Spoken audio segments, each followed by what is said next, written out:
Il y a plusieurs temps de cela, les habitants d'une grande ville avaient signalé à un zoo municipal la présence d'un varan de grande taille dans une décharge. Pour beaucoup d'entre eux, l'animal était un danger qu'ils ne comprenaient pas et auquel ils avaient extrêmement peur. Mais pour les employés du zoo, le véritable danger était l'hiver qui approchait à grands pas et cet animal était incapable de survivre au grand froid. Ils décidèrent donc d'y envoyer 2 employés afin d'essayer de retrouver cet animal et le sauver d'une mort certaine. Pour ne déranger personne durant leur fouille, ils décidèrent d'y aller en pleine nuit, avec bien sûr la présence d'un employé de la déchetterie sur place. Ils fouillèrent comme cela tous les 3 pendant plusieurs heures, car ce lieu était immense, et ils savaient d'avance qu'ils avaient peu de chances de le retrouver ainsi. Mais leur recherche porta leurs fruits, quand il le découvrit, lui et un vieil homme qui était assis au bord d'un feu et qui regardait fixement les flammes de celui-ci danser dans la nuit. Avec un peu de méfiance, le groupe de 3 décidèrent d'aller voir cet homme et de lui demander s'il était le propriétaire de ce varan, et bien sûr qu'il n'allait pas pouvoir le garder dans ces conditions.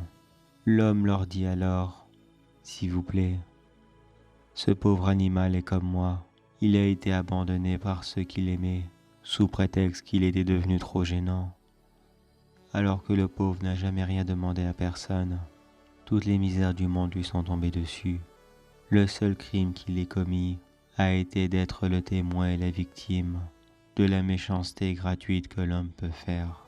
S'il vous plaît, laissez-le avec moi. Il est tout ce qu'il me reste dans ce monde. » La petite équipe fut très émue de ce petit témoignage, mais ils lui expliquèrent aussi rapidement qu'ils ne pouvaient pas le garder dans ces conditions.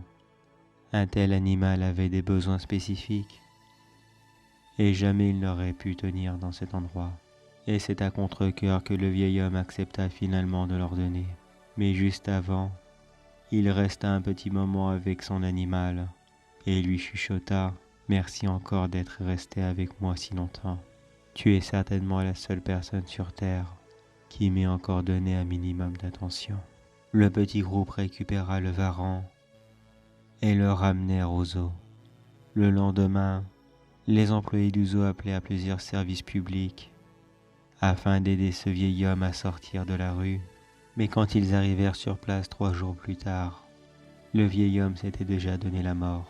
Encore dans son petit campement de fortune, il était simplement allongé sur le sol, avec dans les mains le bout de verre qui lui avait servi à se tailler les veines, et un petit bout de papier avec écrit dessus « À celui qui me trouvera, sache que je préfère partir maintenant, avec comme dernier souvenir les moments de bonheur que j'ai passés avec mon ami, plutôt qu'avec une nouvelle déception, qui de toute façon m'arriverait dans quelques jours.